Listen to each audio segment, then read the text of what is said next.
ಆಯ್ ಪ್ರಿಯ ವೀಕ್ಷಕರೇ, ಬೀರುವಿನಲ್ಲಿ ಈ 5 ವಸ್ತುಗಳನ್ನು ಇಟ್ಕೊಳ್ಳಿ ಸ್ನೇಹಿತರೆ. ಖಂಡಿತವಾಗಿಯೂ ನಿಮಗೆ ಹಣದ ಸಮಸ್ಯೆ ಅನ್ನೋದು ಜೀವನದಲ್ಲಿ ಇರೋದಿಲ್ಲ. ವಿಪರೀತವಾದಂತಹ ಧನ ಪ್ರಾಪ್ತಿಯೋಗ ನಿಮ್ಮದಾಗುತ್ತೆ. ಬೀರುವಿನಲ್ಲಿ ಹಣ ಯಾವತ್ತೂ ಕೂಡ ಖಾಲಿಯಾಗೋದಿಲ್ಲ. ಹೆಚ್ಚು ಹೆಚ್ಚು ಹಣ ಸೇರ್ತಾನೆ ಹೋಗುತ್ತೆ.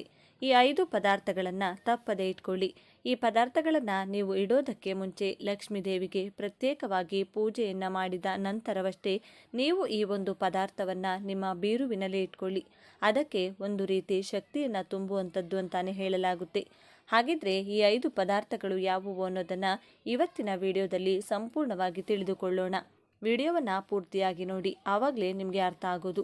ಈ ವಿಡಿಯೋ ನಿಮಗೆ ಉಪಯುಕ್ತ ಅನಿಸಿದರೆ ವಿಡಿಯೋಗೆ ಲೈಕ್ ಕೊಟ್ಟು, ಹೊಸಬರಾಗಿದ್ದರೆ ಸಬ್ಸ್ಕ್ರೈಬ್ ಮಾಡ್ಕೊಳ್ಳಿ. ಎಲ್ಲರೂ ಭಕ್ತಿಯಿಂದ ಓಂ ಶ್ರೀ ಮಹಾಲಕ್ಷ್ಮಿ ನಮಃ ಅಂತ ಕಮೆಂಟ್ ಮಾಡಿ. ಎಷ್ಟೇ ದುಡಿದ್ರೂ ಕೂಡ ಕೈಯಲ್ಲಿ ಹಣ ನಿಲ್ತಾ ಇಲ್ಲ. ಇವತ್ತು ತಗೊಂಡು ಬಂದು ಇಟ್ಟಿದ್ದಂಥ ಹಣ ಮರುದಿನಕ್ಕೆ ಅದು ಖರ್ಚಾಗಿ ಬಿಡುತ್ತೆ. ಏನು ಅನಾವಶ್ಯಕ ಖರ್ಚಾಗ್ತಾ ಇದೆ. ಮನೆಯಲ್ಲಿ ಹಣ ಇರೋದಿಲ್ಲ, ಸಾಲದ ಮೇಲೆ ಸಾಲ ಆಗ್ತಾ ಇದೆ. ಎಷ್ಟೇ ದುಡಿದ್ರೂ ಕೂಡ ಸಾಲವನ್ನು ತೀರಿಸೋಕೆ ಆಗ್ತಾ ಇಲ್ಲ. ಹಣ ನಮಗೆ ಯಾಕೆ ವೃದ್ಧಿ ಆಗ್ತಾ ಇಲ್ಲ, ಹಣವನ್ನು ಯಾವ ರೀತಿಯಾಗಿ ಇಟ್ಕೊಳ್ಬೇಕು ಅಂತ ನಿಮಗೆ ಏನಾದರೂ ಗೊತ್ತಿಲ್ಲ ಅಂದರೆ ನಾನು ತಿಳಿಸಿಕೊಡುವಂತಹ ರೀತಿಯಲ್ಲಿ ನೀವು ನಿಮ್ಮ ಬೀರುವಿನಲ್ಲಿ ಅಥವಾ ನೀವು ಹಣ ಇಡುವಂಥ ಯಾವುದೇ ಜಾಗದಲ್ಲಾಗಿರಬಹುದು, ಅಥವಾ ನೀವು ವ್ಯಾಪಾರ ಮಾಡುವಂತಹ ಸ್ಥಳ ಏನಿರುತ್ತೆ, ನೀವು ಹಣ ಇಡುವಂತಹ ಜಾಗದಲ್ಲಿ ಪೆಟ್ಟಿಗೆಯಲ್ಲಾದರೂ ಕೂಡ ಈ ಒಂದು ಪರಿಹಾರವನ್ನು ಮಾಡಿಕೊಳ್ಳಿ. 100% ನಿಮಗೆ ಫಲಿತಾಂಶ ಸಿಕ್ಕೇ ಸಿಗುತ್ತೆ. ಲಕ್ಷ್ಮಿಯ ಅನುಗ್ರಹ ಖಂಡಿತವಾಗಿಯೂ ಆಗುತ್ತೆ. ನಾನು ತಿಳಿಸಿಕೊಡುವಂತಹ ರೀತಿಯಲ್ಲಿ ನೀವು ಮಾಡಿಕೊಳ್ಳಿ. ಇದನ್ನು ನೀವು ಗುರುವಾರ, ಶುಕ್ರವಾರ, ಮಂಗಳವಾರ ಮಾಡಿಕೊಳ್ಳಬಹುದು. ನೀವು ಯಾವತ್ತೇ ಮಾಡಿಕೊಂಡ್ರೂ ಕೂಡ ಖಂಡಿತ ವರ್ಕೌಟ್ ಆಗುತ್ತೆ ಇದು. ಆದರೆ ಮಾಡೋದಕ್ಕಿಂತ ಮುಂಚೆ ಒಂದಷ್ಟು ಅದಕ್ಕೆ ವಿಧಿವಿಧಾನಗಳನ್ನು ನೀವು ಅನುಸರಿಸಬೇಕು. ತುಂಬ ಸುಲಭವಾದ ವಿಧಿವಿಧಾನ, ತುಂಬ ಕಷ್ಟ ಅಂತೆಲ್ಲ ಏನು ಅಂದ್ಕೊಳ್ಳೋಕ್ಕೆ ಹೋಗಬೇಡಿ. ಈ ಪ್ರಕಾರದಲ್ಲಿ ಮಾಡಿಕೊಂಡ ನಂತರ ನೀವು ಮಾಡಿದರೆ 100% ನೀವು ಸಕ್ಸಸ್ಸನ್ನು ಕಾಣ್ತೀರಾ. ಸ್ನೇಹಿತರೆ, ಬೀರು ಅಂದರೆ ಯಾವಾಗಲೂ ಶುದ್ಧವಾಗಿರಬೇಕು. ಕುಬೇರನ ಮೂಲೆಯಲ್ಲಿ ಬೀರಿರಬೇಕು. ಉತ್ತರಾಭಿಮುಖವಾಗಿ ಮುಖ ಮಾಡಿರಬೇಕು. ಉತ್ತರಾಭಿಮುಖವಾಗಿತ್ತು ಅಂತಂದರೆ ಕುಬೇರನ ಮೂಲೆಯಲ್ಲಿ ಬೀರುವನ್ನು ಇಟ್ಟಿದ್ದೀರಾ ಅಂದರೆ ಅಲ್ಲಿ ಹಣ ಚೆನ್ನಾಗಿ ಬರುತ್ತದೆ, ಅಂದರೆ ಧನ ಪ್ರಾಪ್ತಿಯಾಗುತ್ತದೆ, ಚೆನ್ನಾಗಿ ಹಣ ಸೇರುತ್ತೆ ಅಂತಾನೆ ನಮಗೆ ಅನಾದಿ ಕಾಲದಿಂದ ಹಿರಿಯರು ಹೇಳ್ಕೊಂಡು ಬಂದಿದ್ದಾರೆ. ಈ ಒಂದು ಕುಬೇರ ಮೂಲೆಯಲ್ಲಿ ಪ್ರತ್ಯೇಕವಾಗಿ ಬೀರುವನ್ನು ಇಡುವಂತಹ ಜಾಗದಲ್ಲಿ ನೀವು ಚೆನ್ನಾಗಿ ಶುಭ್ರವಾಗಿ ಇಟ್ಕೊಳ್ಬೇಕಾಗುತ್ತದೆ. ಬೀರುವಿನ ಮೇಲೆ ಆಗಲಿ ಅಥವಾ ಬೀರುವಿನ ಕೆಳಗೆ ಆಗಲಿ ಯಾವುದೇ ವಸ್ತುಗಳನ್ನು, ವೇಸ್ಟ್ ವಸ್ತುಗಳನ್ನು ಇಡಬೇಡಿ. ಅಂದರೆ ಒಂದಷ್ಟು ಕೆಲವು ಬಟ್ಟೆಗಂಟುಗಳನ್ನು ಇಡುವಂಥದ್ದು, ಹಳೆ ಬಟ್ಟೆಗಳನ್ನು ಇಡುವಂಥದ್ದು, ಈ ರೀತಿ ಎಲ್ಲ ಮಾಡ್ತಾ ಇರ್ತೀರಾ. ಈ ರೀತಿ ಮಾಡಬೇಡಿ. ಬೀರು ಮೇಲೆ ಏನನ್ನೂ ಕೂಡ ಭಾರವನ್ನು ಇಡೋದಕ್ಕೆ ಹೋಗಬೇಡಿ. ಬೀರುವನ್ನು ವಾರಕ್ಕೊಮ್ಮೆ ಆದರೂ ಚೆನ್ನಾಗಿ ಶುಭ್ರಗೊಳಿಸಿಕೊಳ್ಳಿ. ಅಂದರೆ ಬೀರುವಿನ ಮೇಲೆ ನೀಟಾಗಿ ಒರೆಸಿಕೊಂಡು ಬೀರುವಿನ ಮುಂಭಾಗದಲ್ಲಿ ಶುಭ ಲಾಭ ಅನ್ನೋ ಒಂದು ಅಕ್ಷರವನ್ನು ನೀವು ಬರ್ಕೊಳ್ಬೇಕಾಗುತ್ತದೆ. ಬೀರುವಿನ ಒಳಗೆ ನೀವು ಅಂದರೆ ಹಣ ಇಡುವಂತಹ ಲಾಕರಲ್ಲೂ ಕೂಡ ಸ್ವಸ್ತಿಕ್ ಚಿಹ್ನೆಯನ್ನು ನೀವು ಬರೆದುಕೊಳ್ಳಿ. ಸ್ನೇಹಿತರೆ, ಈ ಪ್ರಕಾರದಲ್ಲಿ ಮಾಡಿಕೊಳ್ಳಿ. ಯಾಕಂದರೆ ಬೀರುವಿನಲ್ಲಿ ಲಕ್ಷ್ಮಿ ಅನುಗ್ರಹ ಆಗಬೇಕು ಅಂದರೆ ಈ ಎಲ್ಲ ನಿಯಮಗಳನ್ನು ಅನುಸರಿಸಲೇಬೇಕು. ಒಂದು ರೀತಿಯಲ್ಲಿ ಬೀರುವಿನ ಒಳಗೆ ಬಟ್ಟೆ ಜೋಡಿಸ್ತಿರಲ್ಲ, ಬಟ್ಟೆಗಳು ಅಷ್ಟೇನೆ ಮೈಲಿಗೆ ಇರುವಂತಹ ಬಟ್ಟೆಗಳನ್ನು ಇಡಬೇಡಿ. ಒಮ್ಮೆ ಈಗ ರೇಷ್ಮೆ ಸೀರೆಗಳನ್ನು ನಾವು ಉಟ್ಕೊಳ್ತೀವಿ, ಆ ರೇಷ್ಮೆ ಸೀರೆಗಳನ್ನು ಮತ್ತೆ ತಂದು ಹಾಗೆ ಬೀರುವಿನಲ್ಲಿ ಇಟ್ಬಿಡ್ತೀವಿ. ವಾಶ್ ಮಾಡದೆ ಈ ರೀತಿ ಎಲ್ಲ ಮಾಡೋದಕ್ಕೆ ಹೋಗಬೇಡಿ. ಬೀರುವಿನಲ್ಲಿ ಯಾವಾಗಲೂ ಅಷ್ಟೇನೆ ಶುಭ್ರವಾಗಿರುವಂತಹ ಬಟ್ಟೆಗಳನ್ನು, ಮಡಿ ಬಟ್ಟೆಗಳನ್ನು ಇಟ್ಕೊಳ್ಬೇಕು. ಬೀರುವಿನ ಒಳಗಡೆ ಸುಗಂಧಭರಿತವಾಗಿರಬೇಕು. ಬೀರುವಿನ ಒಳಗಡೆ ಒಳ್ಳೆ ಸ್ಮೆಲ್ ಇತ್ತು ಅಂತಂದರೆ, ಯಾಕಂದರೆ ಆ ಸ್ಮೆಲ್ ಅನ್ನೋದು ಲಕ್ಷ್ಮೀ ದೇವಿಗೆ ಬಹಳ ಇಷ್ಟ. ಸುಗಂಧಭರಿತವಾದ ಸುವಾಸನೆ ಇತ್ತು ಅಂದರೆ ಲಕ್ಷ್ಮಿಯ ಅನುಗ್ರಹ ಆಗುತ್ತೆ ಅಂತಾನೆ ಹೇಳ್ಬೋದು. ಹಾಗಾಗಿ ಬೀರುವಿನ ಒಳಗಡೆ ಯಾವುದಾದರೂ ಸುಗಂಧಭರಿತ ಸೆಂಟ್ ಇರುತ್ತಲ್ವ, ಅದನ್ನು ಹಾಕಿ ಇಟ್ಕೊಳ್ಳಿ. ಹಾಗೆ ಬೀರುವಿನ ಹಣ ಇಡುವಂತಹ ಜಾಗದಲ್ಲೂ ಅಷ್ಟೇ ಖಾಲಿ ಇರುವಂಥ ಒಡವೆ ಡಬ್ಬಗಳಲ್ಲಿ ಖಾಲಿ ಇರುವಂತಹ ಪರ್ಸ್ಗಳನ್ನು ಇಟ್ಕೊಳ್ಳೋದಕ್ಕೆ ಹೋಗಬೇಡಿ. ನೀವು ಹಣ ಇಡುವ ಜಾಗದಲ್ಲಿ ಖಾಲಿಯಾಗಿ ಇಡೋದು ಅದು ನೆಗೆಟಿವಿಟಿಯನ್ನು ಸೂಚಿಸುತ್ತದೆ. ಇನ್ನು ಕೂಡ ಇದ್ದಿದ್ದ ಹಣನೂ ಕೂಡ ಖಾಲಿಯಾಗುತ್ತದೆ. ಅದರಲ್ಲಿ ಜುವೆಲ್ರಿ ಇಲ್ಲ ಅಂದರೆ ಆ ಬಾಕ್ಸ್ನ ತೆಗೆದು ಹೊರಗಡೆ ಇಡಿ. ಜುವೆಲ್ರಿ ಇತ್ತು ಅಂದರೆ ಮಾತ್ರ ಒಳಗಡೆ ಇಟ್ಕೊಳ್ಳಿ. ಹಾಗೆ ಪರ್ಸ್ಗಳನ್ನು ಅಷ್ಟೇ ಸ್ನೇಹಿತರೆ, ಪರ್ಸ್ಗಳನ್ನು ಅಷ್ಟೇ ಖಾಲಿ ಬಿಡಬೇಡಿ. ಖಾಲಿ ಇರೋ ಪರ್ಸನ್ನು ಇಡಬೇಕು. ಜಾಸ್ತಿ ಪರ್ಸ್ ಇದ್ದರೆ ಅಂದರೆ ಅದನ್ನು ಕೂಡ ನೀವು ಹೊರಗಡೆ ತೆಗೆದಿಟ್ಕೊಳ್ಳಿ. ದುಡ್ಡು 1 ರೂಪಾಯಿ ಆಗಲಿ, 100 ರೂಪಾಯಿ ಆಗಲಿ, ಒಂದು 20 ರೂಪಾಯಿ ಆಗಲಿ ನೀವು ಪರ್ಸ್ಗಳಲ್ಲಿ ಹಣವನ್ನು ಇಡಿ. ಖಂಡಿತ ಇದು ಶುಭಪ್ರಾಯದಾಯಕ. ಇವೆಲ್ಲವನ್ನು ನೀವು ಪಾಲಿಸಬೇಕಾಗುತ್ತೆ. ಇವೆಲ್ಲ ಪಾಲಿಸಿದ್ರಿ ಅಂದರೆ ಖಂಡಿತ ನಿಮಗೆ ಹಣ ಹೆಚ್ಚು ಹೆಚ್ಚು ಸೇರ್ತಾನೆ ಹೋಗುತ್ತೆ. ಇನ್ನು ಹಣ ಅಧಿಕವಾಗಿ ಸೇರಬೇಕು, ಹಣ ಅನಾವಶ್ಯಕವಾಗಿ ಖರ್ಚಾಗಬಾರದು. ದಿನದಿಂದ ದಿನಕ್ಕೆ ಹಣ ನಿಮಗೆ ಧನಲಾಭ ಆಗಬೇಕು ಅಂತಂದರೆ ಈ 5 ಪದಾರ್ಥಗಳನ್ನು ಬೀರುವಿನಲ್ಲಿ ತಪ್ಪದೇ ಇಡಿ. ಈ 5 ಪದಾರ್ಥಗಳು ಯಾವುವು ಅಂದರೆ ಮುಖ್ಯವಾಗಿ ಕವಡೆಗಳು. ಸ್ನೇಹಿತರೆ, ಹಳದಿ ಬಣ್ಣದ ಕವಡೆ 5 ಕವಡೆಯನ್ನು ತೆಗೆದುಕೊಳ್ಳಿ, ಅಂದರೆ ಖಂಡಿತ ಶುಭ. 5 ಕವಡೆಯನ್ನು ತೆಗೆದುಕೊಳ್ಳಿ.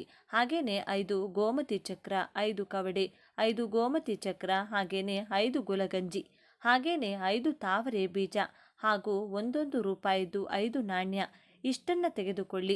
1 ರೂಪಾಯಿದು 5 ನಾಣ್ಯವನ್ನು ತೆಗೆದುಕೊಳ್ಳಿ. ಇಷ್ಟನ್ನು ತೆಗೆದುಕೊಂಡು ಈ 5 ವಸ್ತುಗಳನ್ನು ಇದನ್ನು ನೀವು ಚೆನ್ನಾಗಿ ವಾಶ್ ಮಾಡಿ, ನೀರಿನಲ್ಲಿ ವಾಶ್ ಮಾಡಿ, ಹಾಲಿನಲ್ಲಿ ಇದನ್ನು ತೊಳೆದು, ಆ ನಂತರವಾಗಿ ಮತ್ತೆ ನೀರಿನಲ್ಲಿ ತೊಳೆದು ಇದನ್ನು ಒಂದು ಗಾಜಿನ ಬಟ್ಲಲ್ಲೂ ಅಥವಾ ಯಾವುದಾದ್ರೂ ಒಂದು ಪ್ಲೇಟ್ ಮೇಲೆ ಇಟ್ಕೊಳ್ಳಿ.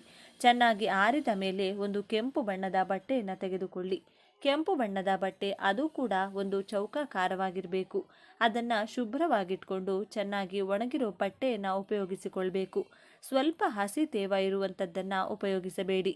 ಹಾಗೆ ಹಳೆ ಬಟ್ಟೆಯನ್ನು ಉಪಯೋಗಿಸಬೇಡಿ, ಹೊಸ ಬಟ್ಟೆಯಿಂದ ಮಾಡಿಕೊಳ್ಳಿ. ಈ ಬಟ್ಟೆಯನ್ನು ಲಕ್ಷ್ಮೀ ದೇವಿಯ ಪಾದದ ಕೆಳಗೆ ಫೋಟೋವನ್ನು ಇಟ್ಟು ಇಲ್ಲಿ ಶುಭ್ರ ಮಾಡಿ ಎಲ್ಲ ಒಣಗಿಸಿ ಏನಿಟ್ಟಿದ್ದೀರಾ ಹಾಲಿಂದ ಎಲ್ಲ ತೊಳೆದು 5 ಪದಾರ್ಥಗಳನ್ನು ಆ ಒಂದು ಕೆಂಪು ಬಟ್ಟೆಯ ಮೇಲೆ ಇಟ್ಬಿಟ್ಟು ಅದಕ್ಕೆ ಸ್ವಲ್ಪ ಅರಿಶಿನ ಕುಂಕುಮವನ್ನು ಹಾಕಿ, ಸ್ವಲ್ಪ ಅಕ್ಷತೆಯನ್ನು ಹಾಕಿ, ಯಾವುದಾದ್ರೂ ಒಂದು ಸ್ವಲ್ಪ ಸುಗಂಧ ದ್ರವ್ಯವನ್ನು ಹಾಕಿ, ಅಂದರೆ ಗಂಧದ ಎಣ್ಣೆ ಆಗಿರ್ಬೋದು ಅಥವಾ ಪಚ್ಚೆ ಕರ್ಪೂರದ ಪುಡಿಯನ್ನು ಕೂಡ ಪ್ರೋಕ್ಷಣೆ ಮಾಡಿಕೊಳ್ಬಹುದು. ಇದು ಕೂಡ ಲಕ್ಷ್ಮಿಯನ್ನು ಆಕರ್ಷಿಸುತ್ತದೆ. ಇದು ಯಾವುದೂ ಇಲ್ಲ ಅಂತಂದರೆ ಗಂಧದ ಪುಡಿ ಇದ್ದರೂ ಕೂಡ ಅದನ್ನು ಕೂಡ ನೀವು ಹಾಕ್ಕೊಳ್ಬೋದು. ಇಷ್ಟನ್ನು ಹಾಕ್ಕೊಂಡು ಆನಂತರವಾಗಿ ಅದನ್ನು ಗಂಟನ್ನಾಗಿ ಕಟ್ಟಿ ಧೂಪ ದೀಪವನ್ನು ಮಾಡಿ ಈ ಸಂಕಲ್ಪವನ್ನು ನನ್ನ ಹಣದ ವೃದ್ಧಿಗಾಗಿ ಮಾಡ್ಕೊಳ್ತಾ ಇದ್ದೀನಿ, ಹಣವನ್ನು ವೃದ್ಧಿಸು ತಾಯಿ, ಕಷ್ಟಗಳನ್ನು ದೂರ ಮಾಡು ತಾಯಿ ಅಂತ ನೀವು ಲಕ್ಷ್ಮಿಯಲ್ಲಿ ಭಕ್ತಿ ಶ್ರದ್ಧೆಯಿಂದ ಬೇಡಿಕೊಂಡು ಅಮ್ಮನವರಿಗೆ ಪ್ರತ್ಯೇಕವಾಗಿ ತುಪ್ಪದಿಂದ ದೀಪಾರಾಧನೆಯನ್ನು ಮಾಡಿ ಸಾಯಂಕಾಲ ಸಮಯದಲ್ಲಿ ಮಾಡಿಕೊಳ್ಳಿ, ತುಂಬಾ ಒಳ್ಳೆಯದು. ಇಲ್ಲ ಬ್ರಾಹ್ಮಿ ಮುಹೂರ್ತದಲ್ಲಿ ಬೆಳಿಗ್ಗೆ 5:30 ಒಳಗಡೆ ನೀವು ಇದನ್ನು ಮಾಡ್ಕೊಳ್ಬಹುದು. 3:30-4 ಗಂಟೆಯಿಂದ 5:30 ಒಳಗೆ ನೀವು ಮಾಡ್ಕೊಳ್ಬಹುದು. ಆಗಲಿಲ್ಲ ಅಂದರೆ ಸಾಯಂಕಾಲ ಗೋಧೂಳಿ ಸಮಯ ಅಂದರೆ 5:15ರಿಂದ 6 ಗಂಟೆಯ ಒಳಗಡೆ ಇದನ್ನು ಮಾಡಿಕೊಳ್ಳಿ. ಅದ್ಭುತವಾಗಿ ನಿಮಗೆ ಕೆಲಸ ಮಾಡುತ್ತದೆ. ವಿಪರೀತ ಧನ ಪ್ರಾಪ್ತಿಯಾಗುತ್ತದೆ. ಈ ಗಂಟನ್ನು ನೀವು ಹಣ ಇಡುವಂತಹ ಜಾಗದಲ್ಲಿ ಇಟ್ಕೊಳ್ಳಿ. ನೀವು ಗಲ್ಲಪೆಟ್ಟಿಗೆ ಎಲ್ಲಾದರೂ ಇಟ್ಕೊಳ್ಬಹುದು, ಬೀರುವಿನ ತಿಜೋರಿಯಲ್ಲಿ, ಅಂದರೆ ನೀವು ಹಣ ಇಡುವಂಥ ಜಾಗದಲ್ಲಿ ಇಟ್ಟು ಅದನ್ನು ಆ ಗಂಟನ್ನು ನೀವು ಹಣದ ಮೇಲೆ ಇಡಬೇಕಾಗುತ್ತದೆ. ಹಣ ಕೆಳಗಡೆ ಇಟ್ಟು ಹಣದ ಮೇಲೆ ಗಂಟನ್ನು ಇಡ್ತಾ ಬನ್ನಿ. ಖಂಡಿತ ಇದನ್ನು ನೀವು ಫಾಲೋ ಮಾಡಿ. 100% ನಿಮ್ಮ ಮನೆಯಲ್ಲಿ ಹಣಕಾಸಿನ ಸಮಸ್ಯೆ ಅನ್ನೋದೇ ಬರೋದಿಲ್ಲ. ವಿಪರೀತ ಧನ ಪ್ರಾಪ್ತಿ ಯೋಗ ಆಗುತ್ತದೆ. ಅನಾವಶ್ಯಕ ಖರ್ಚುಗಳು ತಗ್ಗುತ್ತದೆ. ನಾನಾ ಮೂಲಗಳಿಂದ ಧನ ಗಮನವಾಗುತ್ತದೆ. ತಪ್ಪದೆ ಈ ಪ್ರಕಾರದಲ್ಲಿ ಮಾಡಿಕೊಳ್ಳಿ ಇದನ್ನು. ಹಾಗೆ ನೀವು ಮತ್ತೆ ಮತ್ತೆ ಅಮಾವಾಸ್ಯೆಗಳಲ್ಲಿ, ಪೌರ್ಣಮಿಯಲ್ಲಿ, ಶುಕ್ರವಾರದ ದಿನ ಆ ಬಟ್ಟೆಯನ್ನು ಶುಭ್ರಗೊಳಿಸಿಕೊಂಡು ಮತ್ತೆ ಅದನ್ನು ಚೆನ್ನಾಗಿ ಒಣಗಿಸಿ ಇದರಲ್ಲಿರುವ ಪದಾರ್ಥಗಳಿಗೆ ಸ್ವಲ್ಪ ಹಾಲಿನಿಂದ ತೊಳೆದು ನೀರಿನಿಂದ ಎಲ್ಲ ಚೆನ್ನಾಗಿ ತೊಳೆದು ಚೆನ್ನಾಗಿ ಅದನ್ನು ಡ್ರೈ ಮಾಡಿಕೊಂಡು ಮತ್ತೆ ಆ ಬಟ್ಟೆ ಮೇಲೆ ಇಟ್ಟು ಮತ್ತೆ ಸ್ವಲ್ಪ ಅಕ್ಷತೆ ಈ ರೀತಿ ಪೂಜೆ ಮಾಡಿ ನೀವು ಅದಕ್ಕೆ ಶಕ್ತಿಯನ್ನು ತುಂಬಬಹುದು. ಸ್ನೇಹಿತರೆ, ಈ ಪ್ರಕಾರದಲ್ಲಿ ನೀವು ಮಾಡ್ಕೊಳ್ಳಿ. ತಿಂಗಳಿಗೆ ಒಮ್ಮೆ ನೀವು ಮಾಡ್ಕೊಳ್ಬಹುದು. 2 ತಿಂಗಳು 3 ತಿಂಗಳಿಗೊಮ್ಮೆ ಕೂಡ ನೀವು ಈ ರೀತಿ ಮಾಡಿಕೊಂಡು ನೋಡಿ. 100% ಇದು ವರ್ಕ್ ಆಗುತ್ತೆ. ತಪ್ಪದೆ ಮಾಡ್ಕೊಳ್ಳಿ, ಎಲ್ಲವೂ ಒಳಿತಾಗುತ್ತದೆ. ಒಂದು ಸಲ ಪಾರ್ವತಿ ದೇವಿ ಪರಮೇಶ್ವರನ ಹತ್ತಿರ, ಪ್ರಭು, ಯಾವ ಮಹಿಳೆಯರು ಶಿವಲಿಂಗಕ್ಕೆ ಅಭಿಷೇಕ ಮಾಡಬಹುದು, ಯಾವ ಮಹಿಳೆಯರು ಮಾಡುವಂತಿಲ್ಲ ಎಂದು ಕೇಳಿದರು. ಆಗ ಪರಮೇಶ್ವರ ದೇವಿ ಮೊದಲಿಗೆ ಶಿವಲಿಂಗಕ್ಕೆ ಅಭಿಷೇಕ ಮಾಡುವಾಗ ಅನುಸರಿಸಬೇಕಾದ ಕೆಲವು ನಿಯಮಗಳ ಬಗ್ಗೆ ತಿಳಿದುಕೊಳ್ಳಬೇಕು. ಈ 3 ರೀತಿಯ ಮಹಿಳೆಯರು ಎಂದೂ ಕೂಡ ಶಿವಲಿಂಗವನ್ನು ಮುಟ್ಟುವುದಾಗಲಿ ಶಿವಲಿಂಗಕ್ಕೆ ಅಭಿಷೇಕ ಮಾಡುವುದಾಗಲಿ ಮಾಡಬಾರದು. ಆ ಮಹಿಳೆಯರು ಶಿವಲಿಂಗವನ್ನು ಮುಟ್ಟುವುದಾಗಲಿ ಅಥವಾ ಶಿವಲಿಂಗಕ್ಕೆ ಅಭಿಷೇಕ ಮಾಡುವುದಾಗಲಿ ಮಾಡಿದರೆ ಪುಣ್ಯದ ಬದಲಾಗಿ ಪಾಪವನ್ನು ಮೂಟೆ ಕಟ್ಟಿಕೊಳ್ತಾರೆ. ಅವರ ಕುಟುಂಬವೇ ಸರ್ವನಾಶವಾಗುತ್ತದೆ. ಇದಕ್ಕೆ ಸಂಬಂಧಿಸಿದಂತಹ ಒಂದು ಕತೆ ಹೇಳ್ತೇನೆ ಕೇಳು ಎಂದು ಹೇಳಿ ಕತೆ ಹೇಳಲು ಶುರು ಮಾಡಿದರು. ಆ ಕತೆ ಕೇಳೋಕ್ಕೂ ಮುಂಚೆ ನೀವಿನ್ನು ನಮ್ಮ ಚಾನಲ್ನ ಸಬ್ಸ್ಕ್ರೈಬ್ ಮಾಡ್ಕೊಂಡಿಲ್ಲ ಅಂದರೆ ಈಗಲೇ ಸಬ್ಸ್ಕ್ರೈಬ್ ಮಾಡ್ಕೊಳ್ಳಿ. ಹಾಗೆ ಈ ವಿಡಿಯೋ ಇಷ್ಟ ಆದರೆ ಮರೆಯದೆ ಒಂದು ಲೈಕ್ ಕೊಡಿ. ವಿಡಿಯೋ ಸ್ಕಿಪ್ ಮಾಡದೆ ಕೊನೆ ತನಕ ನೋಡಿ. ಪೂರ್ವದಲ್ಲಿ ಒಂದು ಗ್ರಾಮದಲ್ಲಿ ಸುಖದೇವ ಎಂಬ ಒಬ್ಬ ಯುವಕನಿದ್ದ. ಅವನು ವೇದಗಳು ಹಾಗೂ ಪುರಾಣಗಳನ್ನು ತಿಳಿದುಕೊಂಡಿದ್ದ. ಅವನಿಗೆ ದೈವ ಭಕ್ತಿ ಜಾಸ್ತಿ ಇತ್ತು. ಪ್ರತಿದಿನ ಎಷ್ಟೋ ಶ್ರದ್ಧಾ ಭಕ್ತಿಯಿಂದ ದಿನ ಕಳೆಯುತ್ತಿದ್ದ. ಅದೇ ಊರಿನಲ್ಲಿ ಸುಧರ್ಮ ಎಂಬ ಒಬ್ಬ ಬ್ರಾಹ್ಮಣ ಇದ್ದ. ಅವನಿಗೆ ಸುಮತಿ ಎಂಬ ಸುಂದರವಾದ ಮಗಳಿದ್ದಳು. ಅವಳು ಪರಮೇಶ್ವರನ ಪರಮ ಭಕ್ತಿ. ಪ್ರತಿದಿನ ಕಾರ್ತಿಕ ಮಾಸದಲ್ಲಿ ವ್ರತ ಮಾಡುತ್ತಾ ಶಿವಲಿಂಗಕ್ಕೆ ಅಭಿಷೇಕ ಮಾಡುತ್ತಿದ್ದಳು. ಸುಮತಿಗಾಗಿ ಸುಧರ್ಮ ಒಳ್ಳೆಯ ವರನಿಗಾಗಿ ಹುಡುಕಾಡುತ್ತಿದ್ದ. ಆಗ ಸುಧರ್ಮನ ಹೆಂಡತಿ ಸುಖದೇವನ ಬಗ್ಗೆ ಗಂಡನಿಗೆ ಹೇಳಿದಳು. ಸುಖದೇವನಂತ ಒಳ್ಳೆಯ ಯುವಕನೊಂದಿಗೆ ನಮ್ಮ ಮಗಳ ಮದುವೆ ಮಾಡಿದರೆ ಅವಳು ತುಂಬ ಸಂತೋಷವಾಗಿರುತ್ತಾಳೆ ಎಂದಳು. ಅವನ ಹೆಂಡತಿಯ ಮಾತುಗಳನ್ನು ಸುಧರ್ಮ ಕೂಡ ಒಪ್ಪಿಕೊಂಡ. ಇದೇ ವಿಷಯ ಮಾತನಾಡಲು ಸುಖದೇವನ ಮನೆಗೆ ಸುಧರ್ಮ ಹೋದ. ಆ ಸಮಯದಲ್ಲಿ ಸುಖದೇವ ತಂದೆ ತಾಯಿಯ ಸೇವೆ ಮಾಡುತ್ತಿದ್ದ.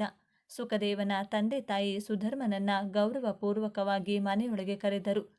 ತಂದೆ ತಾಯಿಯ ಸೇವೆ ಮಾಡುತ್ತಿದ್ದ ಸುಖದೇವನನ್ನು ನೋಡಿ ಸುಧರ್ಮ ಕೂಡ ಸಂತೋಷಿಸಿದ. ಇಂತಹ ಸಂಸ್ಕಾರವುಳ್ಳ ಯುವಕನೊಂದಿಗೆ ಮಗಳ ಮದುವೆ ಮಾಡಿದರೆ ಅವಳು ಜೀವನ ಪರ್ಯಂತ ಸುಖವಾಗಿರುತ್ತಾಳೆ ಎಂದು ಸುಧರ್ಮನಿಗೆ ಅರ್ಥವಾಯಿತು.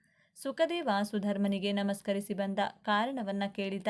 ಅದಕ್ಕೆ ಸುಧರ್ಮ ಏನು ಮಾತನಾಡದೆ ಅವನ ಮನೆಯೆಲ್ಲ ನೋಡಲು ಶುರು ಮಾಡಿದ. ಆ ಮನೆ ಎಷ್ಟೋ ಪವಿತ್ರವಾಗಿ ಪರಿಶುದ್ಧವಾಗಿ ಕಾಣಿಸುತ್ತಿತ್ತು. ದೇವರ ಮನೆಯೊಳಗೆ ಒಂದು ಶಿವಲಿಂಗ ಕೂಡ ಇತ್ತು. ದೇವರ ಮನೆ ನೋಡಿದರೆ ದೇವಸ್ಥಾನ ನೋಡಿದಂತಹ ಅನುಭವ ಆಗುತ್ತಿತ್ತು. ಇದೆಲ್ಲ ನೋಡಿದ ಸುಧರ್ಮನಿಗೆ ಸುಖದೇವ ಮಾತ್ರವೇ ಅವನ ಅಳಿಯನಾಗಲು ಯೋಗ್ಯ ಅನ್ನಿಸಿತು. ಇನ್ನು ಆಲಸ್ಯ ಮಾಡದೆ ಸುಧರ್ಮ ಸುಖದೇವ ಹಾಗೂ ಅವನ ತಂದೆ ತಾಯಿಯೊಂದಿಗೆ, ನಾನು ನಿಮ್ಮ ಮನೆಗೆ ಬರಲು ಕಾರಣ, ನನ್ನ ಮಗಳಾದ ಸುಮತಿಗೆ ವರನನ್ನು ಹುಡುಕುತ್ತಿದ್ದೇವೆ. ಅವಳಿಗೆ ಸುಖದೇವನೇ ಸರಿಯಾದ ಜೋಡಿ ಎಂದು ತೀರ್ಮಾನಿಸಿಕೊಂಡು ವರನನ್ನ ಕೇಳಲು ಬಂದೆ ಎಂದ. ಸುಧರ್ಮ ಆ ಮಾತನ್ನು ಕೇಳಿ ಸುಖದೇವನ ತಂದೆ ತಾಯಿ ಎಷ್ಟೋ ಸಂತೋಷಪಟ್ಟರು. ತಂದೆ ತಾಯಿ ಸುಖದೇವನನ್ನ ಮದುವೆಗೆ ಒಪ್ಪಿಸಿದರು. ಸುಮತಿಯ ಸೌಂದರ್ಯ ನೋಡಿದ ಸುಖದೇವ ಕೂಡ ಅಷ್ಟೊಂದು ಸುಂದರವಾದ ಯುವತಿ ತನ್ನ ಪತ್ನಿ ಆಗುತ್ತಿರುವುದಕ್ಕೆ ತುಂಬಾನೇ ಸಂತೋಷಿಸಿದ. ಗುರುಹಿರಿಯರ ಸಮ್ಮಕ್ಷದಲ್ಲಿ ಆಡಂಬರವಾಗಿ ಇಬ್ಬರ ಮದುವೆ ನಡೆಯಿತು. ಸುಮತಿ ಅತ್ತೆಯ ಮನೆಗೆ ಕಾಲಿಟ್ಟಲು. ಗಂಡನ ಮನೆಯಲ್ಲಿ ಎಷ್ಟೋ ಸುಖ ಸಂತೋಷದಿಂದ ಬದುಕುತ್ತಿದ್ದಳು. ಸುಮತಿಗೆ ಒಳ್ಳೆಯ ಪತಿವ್ರತೆ ಹಾಗೂ ಗೃಹಿಣಿಗೆ ಇರಬೇಕಾದಂತಹ ಎಲ್ಲ ಗುಣಲಕ್ಷಣಗಳಿತ್ತು. ಅವಳು ಮನೆಯನ್ನ ಅಚ್ಚುಕಟ್ಟಾಗಿ ನೋಡಿಕೊಳ್ಳುತ್ತಿದ್ದಳು. ಅತ್ತೆ ಮಾವನನ್ನ ಗೌರವಿಸುತ್ತಿದ್ದಳು. ಗಂಡನನ್ನ ಪ್ರೀತಿಸುತ್ತಿದ್ದಳು.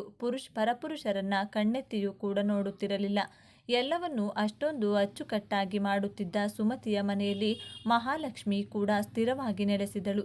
ಯಾವ ಮಹಿಳೆ ಸತ್ಯ, ಧರ್ಮ, ನ್ಯಾಯ, ನೀತಿ, ಶುಚಿ, ಶುಭ್ರತೆ, ತಾಳ್ಮೆಯಿಂದ ಇರುತ್ತಾಳೋ ಆ ಹೆಣ್ಣಿರುವ ಮನೆಯಲ್ಲಿ ಮಹಾಲಕ್ಷ್ಮಿ ಇರಲು ಇಷ್ಟಪಡುತ್ತಾಳೆ.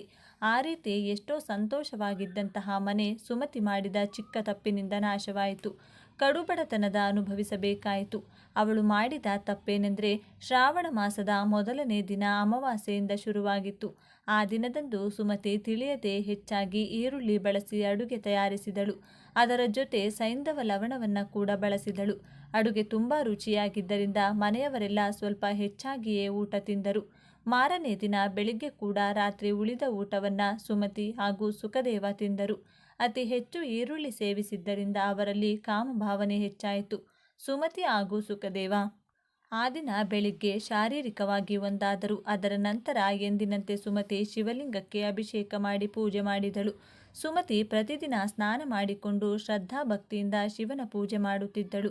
ಆದರೆ ಆ ದಿನ ಸ್ನಾನ ಮಾಡಿದ ನಂತರ ಗಂಡನೊಂದಿಗೆ ಸಂತೋಷವಾಗಿ ಕಳೆದ ಸುಮತಿ ಮತ್ತೆ ಸ್ನಾನ ಮಾಡಿಕೊಂಡರೆ ಎಲ್ಲಿ ಅತ್ತೆ ಮಾವನಿಗೆ ಅನುಮಾನ ಬರುತ್ತದೋ, ಅವರು ಎಲ್ಲಿ ತಪ್ಪು ತಿಳಿದುಕೊಳ್ಳುತ್ತಾರೋ, ಇನ್ನು ಪೂಜೆ ಯಾಕೆ ಮಾಡಿಲ್ಲ ಎಂದು ಅತ್ತೆ ಕೇಳುವ ಮುಂಚೆ ಪೂಜೆ ಮುಗಿಸಬೇಕು ಎಂದುಕೊಂಡು ಓಡೋಡಿ ಹೋಗಿ ಗಬಗಬನೆ ಒಂದು ಚೂರು ಶ್ರದ್ಧಾಭಕ್ತಿ ಇಲ್ಲದೆ ಶಿವಲಿಂಗಕ್ಕೆ ಅಭಿಷೇಕ ಮಾಡಿ ಬೇಗನೆ ವಿಭೂತಿ ಹಚ್ಚಿ ಕುಂಕುಮ ಇಟ್ಟು ಪೂಜೆ ಮಾಡಿ ಮುಗಿಸಿದಳು. ಮೈಲಿಗೆ ಆಗಿದ್ದ ಸುಮತಿ ಪೂಜೆ ಮಾಡಿದ್ದರಿಂದ ಕೋಪಗೊಂಡ ಪರಮೇಶ್ವರ ಆ ಮನೆ ಬಿಟ್ಟು ಹೊರಟು ಹೋದರು. ಸುಮತಿಯ ಅತ್ತೆ ಮಾವ ತೀರ್ಥಯಾತ್ರೆಗೆಂದು ಹೋದರು. ಇನ್ನು ಮನೆಯಲ್ಲಿ ದೊಡ್ಡವರು ಹೇಳುವವರು ಕೇಳುವವರು ಯಾರೂ ಇಲ್ಲದೆ ಸುಮತಿ ನಿಧಾನವಾಗಿ ಅವಳ ಆಚಾರ ವಿಚಾರಗಳನ್ನು ಮರೆತು ಹೋದಳು. ಅವಳು ಮನಸ್ಸಿನಲ್ಲಿ ಯಾವಾಗಲೂ ಶೃಂಗಾರದ ಆಲೋಚನೆಗಳೇ ತುಂಬಿಕೊಂಡಿತ್ತು. ದಿನನಿತ್ಯದ ಕಾರ್ಯಕ್ರಮಗಳು ಮರೆತು ಹೋಗಿ ಹೊತ್ತುಗೊತ್ತು ಇಲ್ಲದಂತೆ ಗಂಡನೊಂದಿಗೆ ಸರಸ ಸಲ್ಲಾಪದಲ್ಲಿ ತೊಡಗಿಕೊಂಡಳು. ಅವಳು ಮಾಡುತ್ತಿರುವ ಅಡುಗೆಗಳಲ್ಲೂ ಕೂಡ ಈರುಳ್ಳಿ, ಬೆಳ್ಳುಳ್ಳಿ, ಉಪ್ಪು, ಖಾರ ಹೆಚ್ಚಾಗಿದ್ದರಿಂದ ಸುಖದೇವನು ಕೂಡ ಎಲ್ಲ ಆಚಾರ ವಿಚಾರಗಳನ್ನು ಮರೆತು ಹೋಗಿ ಇದೇ ಕೆಲಸದಲ್ಲಿ ಮುಳುಗಿ ಹೋದ. ಒಂದು ದಿನ ಸುಮತಿ ಹಾಗೂ ಸುಖದೇವ ಋತುಸ್ರಾವದ ಸಮಯದಲ್ಲೂ ಕೂಡ ಶಾರೀರಿಕವಾಗಿ ಒಂದಾದರು. ಇದರಿಂದ ಅವರ ದೇಹದೊಳಗೆ ಪಾಪ ಪ್ರವೇಶ ಮಾಡಿತು. ಅದುವರೆಗೂ ಅವರಿಬ್ಬರೂ ಮಾಡಿದಂತಹ ಪೂಜೆಗಳು, ಹಬ್ಬಗಳು, ವ್ರತಗಳು ಫಲಿಸದಂತೆ ಆಚಾರ ವಿಚಾರಗಳು ಎಲ್ಲವೂ ಕೂಡ ನಾಶವಾಯಿತು. ಋತುಸ್ರಾವದ ಸಮಯದಲ್ಲಿ ಹೆಣ್ಣಿನ ಮೈಯೊಳಗೆ ಬ್ರಹ್ಮ ಹತ್ಯೆ ಪಾತಕ ಎಂಬ ಪಾಪವಾಸ ಮಾಡುತ್ತದೆ. ಆ ಸಮಯದಲ್ಲಿ ಆಕೆಯ ಜೊತೆ ಯಾವ ಪುರುಷ ಶಾರೀರಿಕ ಸಂಬಂಧ ಇಟ್ಟುಕೊಳ್ತಾನೋ ಆ ಪಾಪ ಅವನ ಮೈಯೊಳಗೆ ಪ್ರವೇಶ ಮಾಡುತ್ತದೆ. ಇತ್ತ ಸುಖದೇವನ ಮೈಯೊಳಗೂ ಕೂಡ ಬ್ರಹ್ಮ ಹತ್ಯೆ ಪಾತಕ ಸೇರಿಕೊಂಡಿತ್ತು. ಆ ಪಾಪದ ಕಾರಣದಿಂದ ಸುಖದೇವನಿಗೆ ಕುಷ್ಠರೋಗ ಆವರಿಸಿತು. ಅವನ ಮೈಯಿಂದ ರಕ್ತ ಕೀವು ಸುರಿಯಲಾರಂಭಿಸಿತು. ತೀರ್ಥಯಾತ್ರೆ ಮುಗಿಸಿಕೊಂಡು ಸುಖದೇವನ ತಂದೆ ತಾಯಿ ಮನೆಗೆ ಬಂದರು. ಆ ಮನೆ ವಾತಾವರಣ, ಸುಮತಿಯ ನಡವಳಿಕೆ, ಮಗನ ರೋಗ ಎಲ್ಲವನ್ನೂ ಗಮನಿಸಿದ ಸುಖದೇವನ ತಾಯಿಗೆ ವಿಷಯ ಅರ್ಥವಾಯಿತು.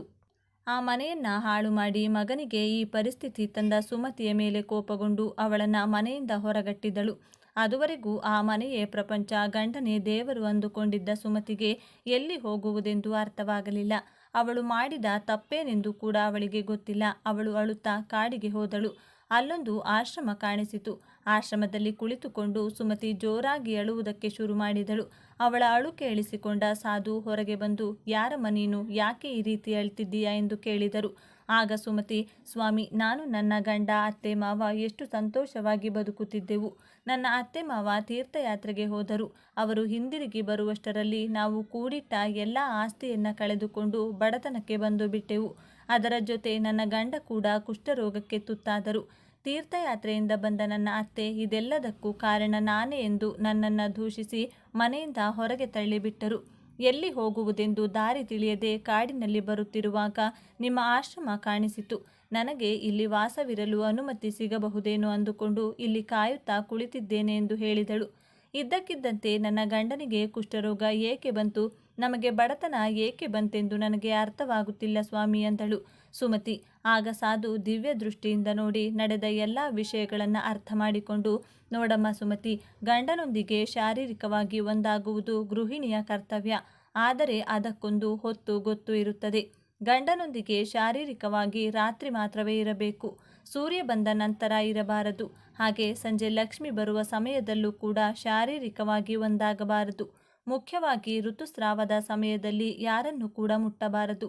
ಅಂಥದ್ದರಲ್ಲಿ ಒಬ್ಬ ಪುರುಷನೊಂದಿಗೆ, ಅವನು ಗಂಡನೇ ಆಗಿದ್ದರೂ ಅವನೊಂದಿಗೆ ಶಾರೀರಿಕವಾಗಿರುವುದು ಮಹಾಪಾಪ. ನಿನ್ನ ಅತ್ತೆ ಹೇಳಿದ ಮಾತು ಸತ್ಯ. ಇವತ್ತು ನಿನ್ನ ಗಂಡ ಕುಷ್ಠರೋಗಕ್ಕೆ ತುತ್ತಾಗಿ ಇದ್ದಾನೆಂದರೆ ಅದಕ್ಕೆ ಕಾರಣ ಋತುಸ್ರಾವದ ಸಮಯದಲ್ಲಿ ನೀವಿಬ್ಬರೂ ಒಂದಾಗಿರುವುದು. ಹಾಗೆ ನಿನ್ನ ಬಡತನಕ್ಕೆ ಕಾರಣ ಕೂಡ ನೀವಿಬ್ಬರೂ ಹೊತ್ತುಗೊತ್ತು ಇಲ್ಲದಂತೆ ಮಾಡಿದಂತಹ ಸಂಸಾರ. ಮತ್ತೆ ನಿಮ್ಮ ಸ್ಥಿತಿ ಬದಲಾಗಲು ತುಂಬ ಕಾಲ ಹಿಡಿಯುತ್ತದೆ. ದೇವರು ಮನಸ್ಸು ಮಾಡಿ ಆದಷ್ಟು ಬೇಗನೆ ಕರಗುವುದಿಲ್ಲ. ನೀನು ಈ ಆಶ್ರಮದಲ್ಲಿರಲು ನಾನು ಅನುಮತಿ ಕೊಡುತ್ತಿದ್ದೇನೆ. ಆದರೆ ಪ್ರತಿದಿನ ನೀನು ಬೆಳಿಗ್ಗೆ ಎದ್ದ ತಕ್ಷಣ ತಲೆ ಸ್ನಾನ ಮಾಡಿಕೊಂಡು ಶಿವನಿಗೆ ಭಕ್ತಿಯಿಂದ ಅಭಿಷೇಕ ಮಾಡುತ್ತಾ ಅವರ ಬಳಿ ಕ್ಷಮೆ ಕೇಳುತ್ತಿರಬೇಕು. ಯಾವ ರೀತಿಯಾದ ಘೋರ ಪಾಪಗಳನ್ನು ಮಾಡಿದರೂ ಪರಮೇಶ್ವರ ಭಕ್ತಿಯಿಂದ ಅವರಿಗೆ ಕೈಜೋಡಿಸಿ ನಮಸ್ಕರಿಸಿದರೆ ಅವರನ್ನು ಕ್ಷಮಿಸಿ ಬಿಡುತ್ತಾರೆ. ಹಾಗಾಗಿ ನೀನು ಮಾಡಿರುವ ಪಾಪಗಳಿಗೆ ಪ್ರಾಯಶ್ಚಿತವಾಗಿ 1 ವರ್ಷದ ಕಾಲ ಶಿವನಿಗೆ ಪ್ರತಿದಿನ ಶ್ರದ್ಧಾಭಕ್ತಿಯಿಂದ ಅಭಿಷೇಕ ಮಾಡುತ್ತಿರು ಅಂದರು ಸಾಧು. ಸಾಧು ಅವರು ಹೇಳಿದ ಪ್ರಕಾರ ಸುಮತಿ ಪ್ರತಿದಿನ ಎದ್ದ ತಕ್ಷಣ ಸ್ನಾನ ಮಾಡಿಕೊಂಡು ಮಡಿಬಟ್ಟೆಯಲ್ಲೇ ಶಿವನಿಗೆ ನೀರಿನಿಂದ ಅಭಿಷೇಕ ಮಾಡಿ ಬಿಲ್ವ ಪತ್ರೆಗಳಿಂದ ಅರ್ಚನೆ ಮಾಡುತ್ತಿದ್ದಳು. ಅದರ ನಂತರ ಆಶ್ರಮದಲ್ಲಿರುವ ಹಸುಗಳಿಗೆ ಸ್ನಾನ ಮಾಡಿಸಿ ಹುಲ್ಲು ಹಾಕುತ್ತಾ ಅವುಗಳಿಗೂ ಪೂಜೆ ಮಾಡುತ್ತಿದ್ದಳು. ಇದೇ ರೀತಿ 1 ವರ್ಷ ಮುಗಿದು ಹೋಯಿತು. ಅದುವರೆಗೂ ಪರಮೇಶ್ವರ ಕೂಡ ಅವಳನ್ನು ಪರೀಕ್ಷಿಸುತ್ತಿದ್ದರು. ಸುಮತಿಯಲ್ಲಿ ಉಂಟಾದ ಬದಲಾವಣೆಗಳನ್ನು ಗಮನಿಸಿದ ಸಾಧು ಒಂದು ದಿನ ಸುಮತಿಯನ್ನು ಕರೆದು, ಮಗಳೇ ಸುಮತಿ, ನಿನಗೆ ಕೆಲವು ವಿಚಾರಗಳನ್ನು ಹೇಳುತ್ತೇನೆ ಕೇಳು. ಶ್ರಾವಣ ಮಾಸದಲ್ಲಿ ಈರುಳ್ಳಿ, ಬೆಳ್ಳುಳ್ಳಿ ಮುಂತಾದ ಪದಾರ್ಥಗಳನ್ನು ತಿನ್ನಬಾರದು. ಶಿವನ ಪೂಜೆ ಮಾಡುವಾಗ ಶಿವಲಿಂಗಕ್ಕೆ ಮರೆತು ಕೂಡ ತುಳಸಿ ಎಲೆಗಳನ್ನು ಸಮರ್ಪಿಸಬಾರದು. ಶಿವಲಿಂಗದ ಮೇಲೆ ಅರಿಶಿನ ಕುಂಕುಮ ಹಚ್ಚಬಾರದು. ಶಿವಲಿಂಗದ ಮುಂದೆ ಕುಳಿತುಕೊಂಡು ಶಂಕುಧ್ವನಿ ಮಾಡಬಾರದು. ಈ ಎಲ್ಲ ನಿಯಮಗಳನ್ನು ಅನುಸರಿಸುತ್ತಾ ನೀನು ಸೋಮವಾರಗಳಂದು ವ್ರತ ಆಚರಿಸಿದರೆ ನೀನು ಮಾಡಿದ ಎಲ್ಲ ಪಾಪಗಳು ಹೊರಟು ಹೋಗುತ್ತದೆ ಅಂದರು ಸಾಧು. 1-2 ದಿನಗಳಲ್ಲಿ ಶ್ರಾವಣ ಮಾಸ ಕೂಡ ಬಂದು ಬಿಟ್ಟಿತು. ಸಾಧುವಿನ ಮಾತಿನ ಪ್ರಕಾರ ಸುಮತಿ ಸೋಮವಾರ ವ್ರತ ಶುರು ಮಾಡಿದಳು. 16 ಸೋಮವಾರಗಳು ಮಾಡಿದಳು. ಆದರೂ ಕೂಡ ಅವಳ ಜೀವನದಲ್ಲಿ ಯಾವುದೇ ಬದಲಾವಣೆ ಕಾಣಿಸದಿದ್ದಾಗ ಮನನೊಂದ ಸುಮತಿ ಆತ್ಮಹತ್ಯೆ ಮಾಡಿಕೊಳ್ಳಲು ತೀರ್ಮಾನಿಸಿಕೊಂಡಳು. ಅಲ್ಲೇ ಇರುವ ಶಿವಾಲಯದ ಪಕ್ಕದಲ್ಲಿರುವ ನದಿಯೊಳಗೆ ಸುಮತಿ ಹಾರಿದಳು. ಆಗಲೇ ಒಂದು ಚಮತ್ಕಾರ ನಡೆಯಿತು. ಸುಮತಿ ನೀರಿನಲ್ಲಿ ಬಿದ್ದ ಹೂವಿನಂತೆ ಹೊರಗೆ ತೇಲಿ ಬಂದಳು. ಅವಳ ಮುಂದೆ ಸಾಕ್ಷಾತ್ ಪರಮೇಶ್ವರ ಪ್ರತ್ಯಕ್ಷವಾದರು. ಅವಳ ಮುಂದೆ ನಿಂತಿರುವ ಶಿವನನ್ನ ನೋಡಿ ಸುಮತಿಗೆ ಅದು ಕನಸೋ ನನಸೋ ಅರ್ಥವಾಗಲಿಲ್ಲ. ಎಷ್ಟೋ ಭಕ್ತಿಯಿಂದ ಅವರಿಗೆ ನಮಸ್ಕಾರ ಮಾಡಿ ಅವಳಿಗೆ ಬಂದ ಎಲ್ಲ ಕೀರ್ತನೆಗಳು, ಭಜನೆಗಳು, ಶ್ಲೋಕಗಳನ್ನು ಹಾಡಿದಳು. ಸ್ವಾಮಿ, ನಾನು ತಿಳಿಯದೆ ಮಾಡಿರುವ ಎಲ್ಲ ಪಾಪಗಳಿಂದ ನನ್ನನ್ನು ವಿಮುಕ್ತಿ ಕಲುಹಿಸಿ ಎಂದು ಬೇಡಿಕೊಂಡಳು. ಆಗ ಪರಮೇಶ್ವರ, ಸುಮತಿ, ನೀನು ತಿಳಿಯದೆ ದೊಡ್ಡ ಪಾಪವನ್ನ ಮಾಡಿಬಿಟ್ಟೆ. ಶ್ರಾವಣ ಮಾಸದಲ್ಲಿ ಮಾಂಸಾಹಾರಕ್ಕೆ ಸಮಾನವಾದ ಈರುಳ್ಳಿ, ಬೆಳ್ಳುಳ್ಳಿ ತಿನ್ನುವುದು ಮಾತ್ರವಲ್ಲದೆ ಆ ಅಡುಗೆಯನ್ನ ಮಾರನೇ ದಿನ ಕೂಡ ಇಟ್ಕೊಂಡು ಹಲಸಿದ ಪದಾರ್ಥಗಳನ್ನು ದಂಪತಿಗಳು ತಿಂದಿದ್ದೀರಿ. ಆ ಕಾರಣದಿಂದಾಗಿ ನಿಮ್ಮೊಳಗೆ ಕಾಮಸಿಕ ಭಾವನೆ ಹೆಚ್ಚಾಯಿತು. ನಿಮ್ಮೊಳಗೆ ಕ್ರಮೇಣ ಕಾಮ ಕೋರಿಕೆಗಳು ಬೆಳೆಯಿತು. ನಿನ್ನ ಗಂಡನೊಂದಿಗೆ ಶಾರೀರಿಕವಾಗಿ ಇದ್ದ ನಂತರ ಸ್ನಾನ ಮಾಡದೆ ನನ್ನನ್ನು ಮುಟ್ಟಿ ಅಪರಾಧ ಮಾಡಿದೆ. ಅದು ಮಾತ್ರವಲ್ಲದೆ ಋತುಸ್ರಾವದ ಸಮಯದಲ್ಲೂ ಕೂಡ ನೀನು ಗಂಡನೊಂದಿಗೆ ಶಾರೀರಿಕವಾಗಿದ್ದೆ. ಯಾವಾಗ ಗಂಡ ಹೆಂಡತಿ ಶಾರೀರಿಕವಾಗಿ ಒಂದಾಗುತ್ತಾರೋ ಆಗ ಅವರಿಬ್ಬರ ಶರೀರವು ಅಪವಿತ್ರವಾಗುತ್ತದೆ. ಅಂತಹ ಸಮಯದಲ್ಲಿ ತಲೆಸ್ನಾನ ಮಾಡದೆ ಶಿವಲಿಂಗವನ್ನ ಯಾವ ಪರಿಸ್ಥಿತಿಯಲ್ಲೂ ಮುಟ್ಟಬಾರದು. ನೀನು ಆ ರೀತಿ ಮುಟ್ಟಿದ ಕಾರಣ ನಿನ್ನ ಶರೀರದೊಳಗೆ ಮಹಾಮೋಹವೆಂಬ ಭೂತ ಪ್ರವೇಶ ಮಾಡಿತು. ಅದರ ಕಾರಣದಿಂದ ನೀನು ಹಾಗೂ ನಿನ್ನ ಗಂಡ ಮೋಹದಲ್ಲಿ ಮುಳುಗಿ ಹೋಗುವಂತಾಯಿತು. ಇದೇ ಕಾರಣದಿಂದಲೇ ಋತುಸ್ರಾವದ ಸಮಯದಲ್ಲೂ ಕೂಡ ನೀವು ನಿಮ್ಮ ಕಾಮ ಕೋರಿಕೆಗಳನ್ನು ಕಟ್ಟಿಹಾಕಲು ಸಾಧ್ಯವಾಗಲಿಲ್ಲ. ದೇವರ ಅನುಗ್ರಹಕ್ಕೆ ಗುರಿಯಾಗಿದ್ದೀರಿ. ಆ ಕಾರಣದಿಂದ ನಿನ್ನ ಗಂಡ ಕುಷ್ಠರೋಗಕ್ಕೆ ತುತ್ತಾದ. ಆ ಸಾಧುವಿನ ಆದೇಶದ ಮೇರೆಗೆ 1 ವರ್ಷದ ಕಾಲ ನೀನು ಬ್ರಹ್ಮಚರ್ಯ ಪಾಲಿಸುತ್ತಾ ಶ್ರದ್ಧಾಭಕ್ತಿಯಿಂದ ನನ್ನ ವ್ರತ ಮಾಡಿದೆ. 16 ಸೋಮವಾರಗಳ ಕಾಲ ವ್ರತ ಕೂಡ ನಿಷ್ಠೆಯಿಂದ ಮಾಡಿದೆ. ಹಾಗಾಗಿ ನೀನು ನಿನ್ನ ಪಾಪಗಳಿಂದ ವಿಮುಕ್ತಿ ಪಡೆದುಕೊಂಡಿರುವೆ ಎಂದರು ಪರಮೇಶ್ವರ. ಆಗ ಸುಮತಿ ಕೃತಜ್ಞತೆ ಹೇಳುತ್ತಾ, ಸ್ವಾಮಿ, ನನ್ನದೊಂದು ಸಂದೇಹವಿದೆ. ಯಾವ ರೀತಿಯಾದ ಮಹಿಳೆಯರು ಶಿವಲಿಂಗಕ್ಕೆ ಅಭಿಷೇಕ ಮಾಡಬಹುದು, ಯಾವ ಮಹಿಳೆಯರು ಮಾಡಬಾರದೆಂದು ಕೇಳಿದಳು. ಆಗ ಪರಮೇಶ್ವರ, ಸುಮತಿ, ಶಿವಲಿಂಗ ನನಗೆ ಅತ್ಯಂತ ಪ್ರಿಯವಾದದ್ದು. ಅದು ನನ್ನ ರೂಪಕ್ಕೆ ಪ್ರತಿರೂಪವಿದ್ದಂತೆ. ಹಾಗಾಗಿ ಯಾವ ಪರಿಸ್ಥಿತಿಯಲ್ಲೂ ಅಪವಿತ್ರವಾಗಿರುವ ಸಮಯದಲ್ಲಿ ಶಿವಲಿಂಗವನ್ನ ಮುಟ್ಟಬಾರದು. ಮಹಿಳೆಯರು ಋತುಸ್ರಾವವಾದಾಗ ಶಿವಲಿಂಗವನ್ನ ಮುಟ್ಟುವುದಾಗಲಿ ಅದರ ಹತ್ತಿರ ಹೋಗುವುದಾಗಲಿ ಮಾಡಬಾರದು. ಇನ್ನು ಪುರುಷ ಹಾಗೂ ಸ್ತ್ರೀ ಶಾರೀರಿಕವಾಗಿ ಒಂದಾದ ನಂತರ ಅವರ ಶರೀರವು ಅಪವಿತ್ರವಾಗುತ್ತದೆ. ಆ ಸಮಯದಲ್ಲೂ ಕೂಡ ಶಿವಲಿಂಗವನ್ನ ಮುಟ್ಟಬಾರದು. ಪವಿತ್ರವಾದ ಅರಿಶಿನ ನೀರಿನಿಂದ ತಲೆ ಸ್ನಾನ ಮಾಡಿಕೊಂಡ ನಂತರವೇ ಒಬ್ಬ ಮಹಿಳೆ ಶಿವಲಿಂಗಕ್ಕೆ ಅಭಿಷೇಕ ಮಾಡಲು ಅರ್ಹಳಾಗುತ್ತಾಳೆ.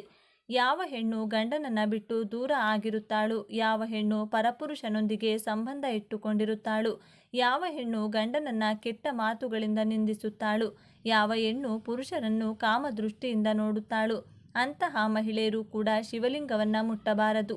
ಆ ರೀತಿ ಮಾಡಿದರೆ ಅವಳ ಶರೀರವು ಪಾಪದಿಂದ ತುಂಬಿ ಹೋಗುತ್ತದೆ. ಶಿವಲಿಂಗವನ್ನ ಪೂಜಿಸುವ ಅರ್ಹತೆ ಕೇವಲ ಪತಿವ್ರತೆಗಳಿಗೆ ಮಾತ್ರವೇ ಇರುತ್ತೆ. ವೇಶ್ಯ ವೃತ್ತಿಯಲ್ಲಿರುವ ಮಹಿಳೆಯರಿಗೆ ನನ್ನನ್ನು ಪೂಜಿಸುವ ಅರ್ಹತೆ ಇರುವುದಿಲ್ಲ ಅಂದರು ಪರಮೇಶ್ವರ. ಆಗ ಸುಮತಿ, ಸ್ವಾಮಿ, ನನ್ನದು ಇನ್ನೊಂದು ಕೋರಿಕೆ ಇದೆ. ಕುಷ್ಠರೋಗದಿಂದ ನರಳುತ್ತಿರುವ ನನ್ನ ಗಂಡನನ್ನು ಗುಣಪಡಿಸಿ ಎಂದು ಕೇಳಿದಳು. ಆಗ ಪರಮೇಶ್ವರ, ಸುಮತಿ, ನೀನು 1 ವರ್ಷದ ಕಾಲ ಬ್ರಹ್ಮಚರ್ಯ ಪಾಲಿಸುತ್ತಾ ನನಗೆ ಬಿಲ್ವ ಪತ್ರೆಗಳಿಂದ ಅರ್ಚನೆ ಮಾಡಿದೆ. ನನಗೆ ಬಿಲ್ವ ಪತ್ರೆಗಳೆಂದರೆ ತುಂಬ ಇಷ್ಟ. ಹಾಗಾಗಿ ನನಗೆ ಅರ್ಚನೆ ಮಾಡಿರುವ ಬಿಲ್ವ ಪತ್ರೆಯನ್ನು ಹೇಗಾದರೂ ನಿನ್ನ ಗಂಡನಿಗೆ ತಿನ್ನಿಸು. ಆಗ ನಿನ್ನ ಗಂಡ ಕುಷ್ಠರೋಗದಿಂದ ಗುಣವಾಗುತ್ತಾನೆ ಎಂದು ಹೇಳಿ ಮಾಯವಾದರು. ಪರಮೇಶ್ವರ ಹೇಳಿದ ಪ್ರಕಾರವೇ ಸುಮತಿ ಶಿವನ ಮೇಲಿರುವ ಕೆಲವು ಬಿಲ್ವ ಪತ್ರೆಗಳನ್ನು ತೆಗೆದುಕೊಂಡು ಗಂಡನ ಮನೆಗೆ ಹೋದಳು. ಅವನಿಗೆ ಸ್ನಾನ ಮಾಡಿಸಿ ಶಿವನ ವಿಭೂತಿಯನ್ನು ಹಣೆಗೆ ಹಚ್ಚಿ ಅವಳು ತಂದಿದ್ದ ಬಿಲ್ವ ಪತ್ರೆಯನ್ನು ತಿನ್ನಿಸಿದ್ದಳು. ಮರುಕ್ಷಣ ಸುಖದೇವ ಕುಷ್ಠರೋಗದಿಂದ ವಿಮುಕ್ತನಾದ. ಆ ಚಮತ್ಕಾರ ಕಂಡು ಎಲ್ಲರೂ ಕೂಡ ಆಶ್ಚರ್ಯಚಕಿತರಾದರು.